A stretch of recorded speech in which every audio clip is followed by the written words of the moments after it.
Mas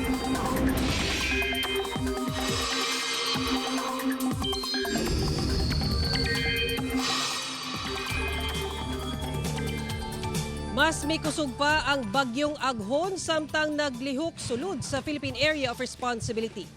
Ulhing nasiplatan ang sentro sa Bagyong Aghon sa gilayong 135 kilometers east-northeast sa Hinatuan, Surigao del Sur.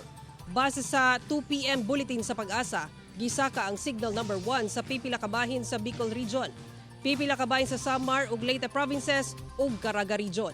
Sa latest forecast track, gipaabot nga padayon kining maglihok pa west-northwest o northwestward sa mga musunod nga oras hangtod sa moduol sa Eastern Visayas kung asa kini posibleng mag-landfall. Samtang naglihok sa sulod sa PAR, mukusog pa ang bagyo ug posibleng moabot sa tropical storm o typhoon category. Base sa datos sa Metro Weather, ulanon ang tibuok Mindanao kung asa posible ang heavy to intense rains.